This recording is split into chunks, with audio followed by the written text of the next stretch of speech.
The name Albert Fish might not ring a bell for many, but delve into the annals of American crime history, and his name emerges as one of the most sinister figures ever recorded. But the moniker, the Brooklyn Vampire, conjures up images of pure evil, a name that sends shivers down the spine of anyone familiar with his gruesome deeds. Fish was one of America's most depraved serial killers, a man whose actions were so horrific that they defy comprehension. His reign of terror in the early 20th century left an indelible scar on the nation's psyche, a dark chapter that continues to haunt the collective memory. He preyed on the most vulnerable, innocent children, luring them with promises of candy and adventure, only to subject them to unimaginable horrors. His crimes were not merely acts of murder, but grotesque spectacles of sadism and cannibalism, acts that revealed a mind twisted beyond repair. Fish's story is not for the faint of heart. It is a chilling plunge into the abyss of human cruelty, a journey into the darkest corners of the human soul. It is a chilling plunge into the abyss of human cruelty, a journey into the darkest corners of the human soul. His case exposed the darkest corners of the human soul, revealing the potential for evil that lies within. It also forced society to confront the uncomfortable realities of mental illness and its link to violence, a topic that was often swept under the rug. The legacy of the Brooklyn Vampire continues to fascinate and horrify, a story that is retold in hushed tones and fearful whispers. It serves as a stark reminder of the potential for evil that lurks within seemingly ordinary individuals, a chilling thought that makes one question the true nature of humanity. Fish's crimes were not confined to the shadows. They spilled onto the front pages, shocking a nation grappling with the darkness of the Great Depression. They spilled onto the front pages, shocking a nation grappling with the darkness of the Great Depression, a time when hope was scarce and fear was abundant. His capture and trial captivated the public, becoming a macabre spectacle that drew crowds and filled newspapers with lurid details. The details of his crimes, revealed through his own chilling confessions, painted a gruesome picture of a man who had completely lost his humanity.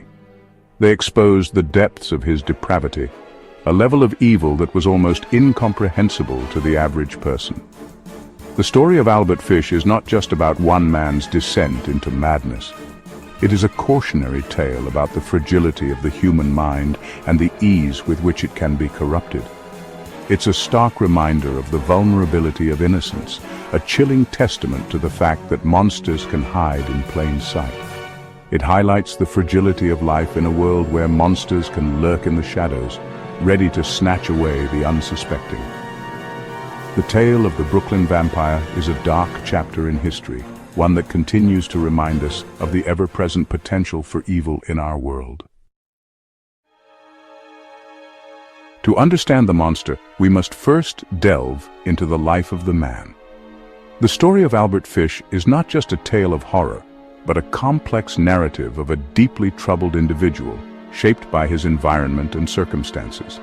Albert Fish was born in 1870 into a family already touched by mental illness. His father was 75 years old at the time of his birth, and his mother was 32 years younger. This significant age gap added to the instability of his early life. His childhood was far from idyllic. The family struggled with poverty, and the shadows of mental illness loomed large over their lives. It was marked by neglect, abuse, and the looming presence of insanity within his own bloodline. His siblings suffered from various mental afflictions, and this environment of dysfunction left deep scars on young Albert. These early experiences, etched into his developing psyche, would later fester into something far more sinister. The seeds of darkness were sown early, and they would grow unchecked. Fish's father, a riverboat captain, died when he was young. This loss was a significant blow to the family, plunging them further into hardship. His mother, unable to care for her children, placed him in an orphanage. This institution was a place of nightmares for young Albert. This proved to be a turning point in his life. The orphanage was not a sanctuary, but a place of torment. The orphanage was a harsh and unforgiving environment. The children were subjected to severe discipline and harsh punishments. Fish endured both physical and emotional abuse at the hands of his caretakers. The beatings and humiliations he suffered left indelible marks on his psyche. He witnessed cruelty inflicted upon other children, further warping his perception of the world. The constant exposure to violence and suffering twisted his understanding of human relationships. It was during this period that Fish began to exhibit disturbing behaviors. The trauma he experienced began to manifest in increasingly troubling ways.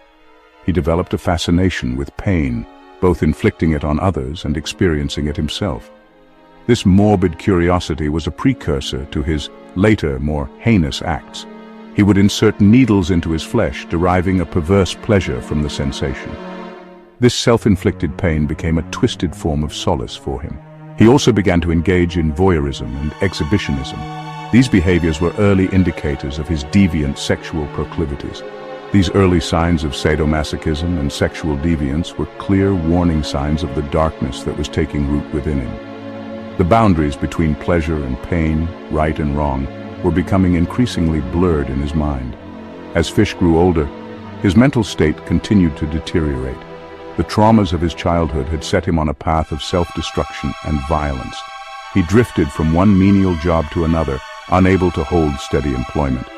His inability to maintain a stable life further isolated him from society. He married and fathered 6 children. Despite his attempts to lead a normal life, the darkness within him continued to grow. However, his personal life was marred by instability and violence. His inner demons made it impossible for him to provide a safe and loving environment for his family. He subjected his family to his twisted desires, introducing them to his world of pain and perversion. The cycle of abuse and torment continued, now affecting the next generation. The seeds of his depravity, sown in the fertile ground of a traumatic childhood, were beginning to blossom into a monster. The darkness that had taken root in his soul was now in full bloom, casting a long shadow over all who crossed his path. By the turn of the century, Albert Fish's descent into madness was almost complete. His mind, once perhaps capable of rational thought, had become a labyrinth of dark desires and twisted fantasies. He had abandoned any pretense of normalcy, shedding the last vestiges of his humanity. He embraced his darkest impulses, embarking on a killing spree that would span decades, leaving a trail of sorrow and devastation in his wake. His victims, almost exclusively children, were chosen for their vulnerability. Innocent and trusting, they were easy prey for a predator like Fish. They were easy targets for his twisted desires, their innocence a stark contrast to his malevolence. Fish's modus operandi was as calculated as it was cruel.